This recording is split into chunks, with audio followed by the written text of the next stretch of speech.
Welcome to the week number 8 overview for managerial economics here at Rutgers University in Camden.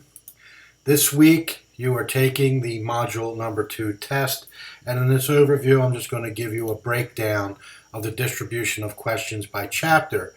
The purpose of this is just to give you an idea of which chapters are relatively more or less important so that you can prepare yourself for studying for the module number 2 test, to give you an idea how to best structure how you study for the test, and you can direct your work towards chapters that have higher weights relative to some of the other chapters. Chapter 6 has 15 questions and constitutes 19% of the questions on the test. Chapter 7 has 10. That is the least out of all these chapters, so be aware that Chapter 7 is weighted less than the remaining chapters that we covered during the last few weeks, and that Chapter 7 constitutes about 13% of the test. Chapter 8 constitutes 14 questions, which is 18%. Chapter 9 has 21, so you can see that Chapter 9 has a much higher weight than the other chapters. It constitutes roughly 26%, and Chapter 10 has 20 questions, and that represents 25%.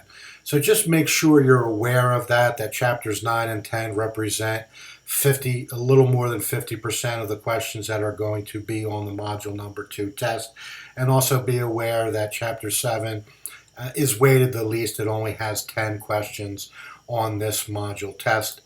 As always, make sure you make use of the study plan, and also realize that you have 3 attempts on this module test.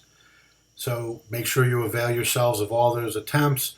And as always, remember that I suggest that you take your first attempt at the module test earlier in the week, so that way you are giving yourself ample time to get a grip on what items you're having difficulty with.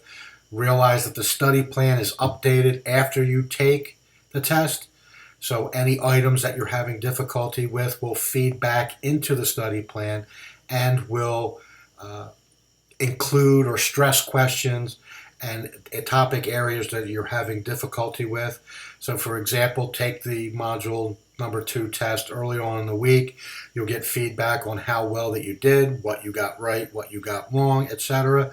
You can use the study plan then to work on those particular areas to improve your knowledge on those topics and hopefully improve your score on the test. Realize that the highest of the 3 counts towards your grade for the course.